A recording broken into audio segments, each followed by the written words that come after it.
هذا القرآن يهدي للتي هي أقوم ويبشر المؤمنين الذين يعملون الصالحات أن لهم أجرا كبيرا. یہ ایک سلسلہ شروع کیا گیا ہے 40 حدیث کا، اس کی آیت پہلی نمبر حدیث ہے. تو جہاں پر سمجھا جائے گا ضروری کہ یہاں پر تھوڑی وضاحت ہو تو انشاءاللہ میں وضاحت کر دوں گا.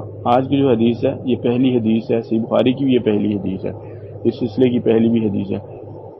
اس کا مرکز لمبی حدیث ہے، اس کا مرکز جو ہے نا وہ یہ ہے کہ اللہ کے نبی صلی اللہ علیہ وسلم فرمایا انما الاعمال بالنیات، عملوں کا دار و مدار نیت پہ ہے. انسان کی عمل کی قبولیت کی جو شرط ہے نا، کوئی بھی نیک عمل جو قبولیت ہے اس کی شرط کے لیے شرط ہیں 3 چیزیں ہیں. سب سے پہلی چیز کیا ہے؟ انسان کا عقیدہ توحید صحیح ہو. انسان کا عقیدہ توحید، کیونکہ عقیدہ توحید جو ہے اسلام کی بنیاد ہے، اس کے اوپر انسان کے اسلام کی بنیاد کھڑی ہوتی ہے، عمارت بنتی ہے. تو جب تک عقیدہ توحید صحیح نہیں ہوگا انسان کے دیگر اعمال قبول نہیں ہوں گے. عقیدہ توحید جو ہے انسان کا بہت ضروری ہے انسان کے اعمال کی قبولیت کے لیے. انسان اپنے رب کو عالم الغیب سمجھے، اسی کو مشکل کشا حاجت روا سمجھے، اسی کو اپنی دعاؤں کے اندر ڈائریکٹ کرے. کسی ولی پیر فقیر کا وسیلہ اس کو دینا یہ جائز نہیں ہے، یہ شرک ہے. کہ انسان اپنے رب کو جو ہے وہ یہ سمجھتا ہے کہ وہ محتاج ہے دوسروں کا مجھے دینے کے لیے. تو یہ مشرکین مکہ کا عقیدہ ہوتا تھا. سورہ زمر میں بھی اللہ رب العزت ان کے عقیدے کے بارے میں فرماتے ہیں الا للہ الدین الخالص. جب ان سے کہا جاتا ہے کہ دین کو، اپنے ایمان کو، اپنے اسلام کو اللہ رب العزت کے لیے خالص کرو، وہ کیا کہتے ہیں؟ جنہوں لوگوں نے اپنے معبود بنا رکھے، والذین اتخذوا من دونہ اولیاء، جنہوں نے اپنی اولیاء بنا رکھے ہیں اللہ کے علاوہ. کیا کہتے ہیں؟ ما نعبدہم من کی عبادت یعنی الا لیقربونا الی اللہ زلفی، بلکہ یہ ہم کو اللہ کے قریب پہنچا دیتے ہیں. آج کل مسلمانوں کے اندر بھی عقیدہ ہے وہ اللہ کو ڈائریکٹ نہیں پکارتے ہیں بلکہ وہ پیروں اور ولیوں اور نبیوں کو وسیلہ دیتے ہیں، یعنی اللہ رب العزت کو پہنچنے کے لیے ایک سیڑھی لگانے کی کوشش کرتے ہیں. جبکہ اللہ فرماتا ہے کہ میں تو تمہاری حبل الورید کے بھی قریب ہوں، یعنی سننے والا ہوں پکار کو. اللہ کے قرآن مقدس میں بھی اپنے نبی سے فرماتے ہیں وَإِذَا سَأَلَكَ عِبَادِي عَنِّي فَإِنِّي قَرِيبٌ أُجِيبُ دَعْوَةَ الدَّاعِ إِذَا دَعَانِ، کہ جب وہ آپ سے میرے بندے میرے بارے میں سوال کریں تو ان سے کہیے کہ میں ان کی پکار کو سننے والا ہوں.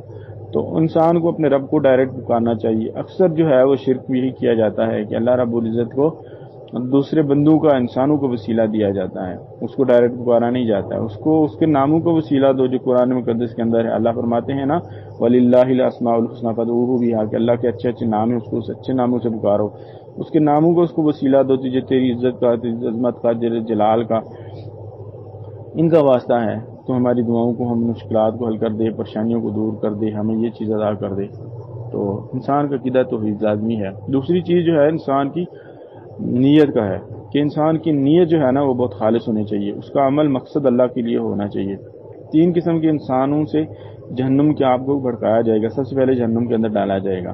ایک وہ انسان ہوگا جو اللہ کے راستے میں شہید ہونے والا ہوگا، یعنی میدان مقتل میں گیا، شہید ہوا، کفار سے لڑا، لیکن اللہ فرمائیں گے اس کو جہنم میں ڈالو، کہے گا میں تو شہید ہو کے آؤں گا. اللہ کہیں گے نہیں، تیرا مقصد یہ تھا لوگ جو واہ واہ کریں، بہادر کہیں، دلیر کہیں، مقصد تیرا میری رضا نہیں تھا. ایک وہ ہوگا جو سخی ہوگا، بڑا مال بانٹنے والا ہوگا، وہ کہے گا میں نے تو اتنا صدقہ کیا، اتنا خراج کیا. اللہ کہیں گے تیرا مال جو تھا اس کا مقصد یہ تھا کہ لوگ تیری واہ واہ کریں، تو لوگوں نے واہ واہ کر دی، تجھے تیرا مقصد حاصل ہوگا.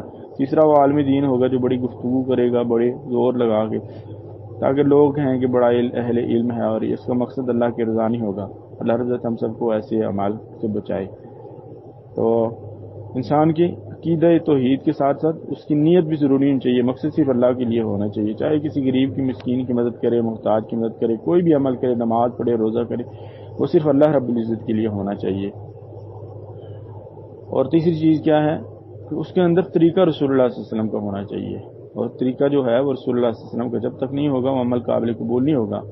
کیونکہ اللہ قرآن مقدس میں فرماتے ہیں نا اطیعوا اللہ واطیعوا الرسول تبطلوا اعمالکم، کہ اللہ اور اس کے رسول کی اطاعت کرو، اپنے اعمال کو ضائع نہ کرو. تو اگر کوئی بھی طریقہ ایسا ہو جس کے اوپر رسول اللہ صلی اللہ علیہ وسلم کی مہر نہ ہو اور رسول اللہ علیہ وسلم کا طریقہ ثابت نہ ہو تو عمل قبول نہیں ہوتا ہے. اللہ کے نبی صلی اللہ علیہ وسلم کی حدیث ہے، صحیح مسلم بخاری کے اندر ہے، من عمل عملا لیس علیہ امرنا فہو رد، کہ جس شخص نے ایسا عمل کیا جس پہ ہمارا طریقہ نہیں ہے، ہمارا حکم نہیں ہے، تو وہ عمل قابل قبول نہیں ہے، مردود ہے وہ عمل. تو عمل کی قبولیت کی 3 شرطیں ہیں، جن میں سے ایک جو ہے وہ نیت ہے کہ اللہ کے لیے خالص ہونی چاہیے اس انسان کی نیت.